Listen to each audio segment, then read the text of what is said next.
Hi, in this paper I'll be talking to you about how to revise the introduction to your paper. The introduction is a really important part of the paper because it's how you introduce your readers to what the paper is going to be about.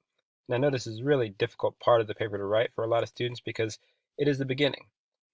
They start writing, what do they see? They see that cursor just flashing there. Blank page, flashing cursor, a little bit of panic. So what do? They just start typing. So you get a stream of consciousness introduction that might begin to tell readers what they're going to get from the paper, but maybe doesn't. For a rough draft, that's not really a problem if you're willing to go back and revise and make sure your introduction does what an introduction is supposed to do. So let's talk about what an introduction should be doing.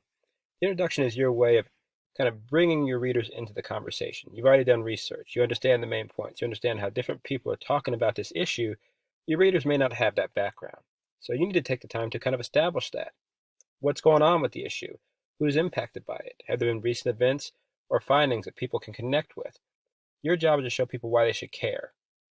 That's the big question. Why should I care? By the end of the introduction, you should be able to tell them that and have a thesis that points out your position on the topic. So I'm not going to read the introduction for you here. You can click on the link to the paper in the module and read through and get a sense for what's going on. But since we're thinking about the idea of getting readers to engage with our topics, when I took English 101, my teacher always said, you got to hook the reader. And I didn't really know what that meant. Writing isn't like fishing. I can't just put bait on a hook and throw it out there and reel people in. But after teaching these classes for so long, I couldn't realize that the hook really is the why you should care. If you can establish for me why I should care about this issue, then I'm more likely to care about it. I'm more likely to pay attention to what you're writing, and I'll be able to get more out of your paper. So let's look at this example. The title begins to tell you what the paper is about, non-therapeutic antibiotic use in agriculture. So the introduction has to kind of get people into that conversation. And then by the end, you see I have a highlighted thesis down there at the bottom. I'll talk about that in another video, but it's going to establish what's going on. So with this paper, you'll see that the author starts with a recent finding, just something to show people why this issue matters. So if you're among the millions of American consumers who haphazardly select a bag of reasonably priced meat for your family's dinner, you're most likely supporting a company partly responsible for the deaths of thousands of Americans last year. If you're thinking about a hook or why people should care, there you have it. So you have to read a little bit more. How is this so? According to the Centers for Disease Control's Antibiotic Resistance Threats in the United States 2019 report, more than 2.8 million antibiotic-resistant infections occur in the United States and more than 35,000 deaths. So right there, that's the key. That's the hook that gets readers in. It shows them who's impacted, why they should care. It's recent. That recent part is important because people are more likely to engage with things if they are more recent and more likely to impact them now or in the near future. With a topic like this, there's a report that came out that tells you this happened. It's just from last year. It's a real nice connection. You might be writing about a topic that is a little bit less dynamic in terms of speed of movement. That's okay.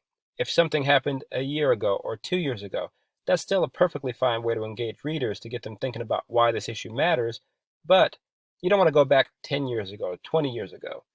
Even with a topic like nuclear energy, there's probably something going on now, like the shutting down of a nuclear power plant or a green energy policy that people are debating whether nuclear energy fits into that category of green. There are going to be some things going on out there in the conversation that you can tap into that are more recent, but your job is to look for those things. Go back to the reading. Go back to your topic proposal. Think about the things you've read. Maybe even go to a Google search, and after you search, click the news box and see what's going on. Try to find something contemporary to connect. So here, this paper has that connection, has that exigency or why people should care. We get down to the thesis.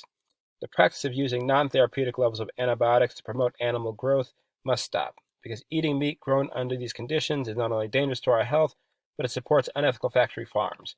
They're trying to connect this idea of people going to the grocery stores with the number of infections, with the number of deaths. And the paper, presumably, in the body, will go into how all these things are connected. But it starts with the introduction. You're bringing the readers into the conversation. You're showing them why they should care. You're taking your position after that.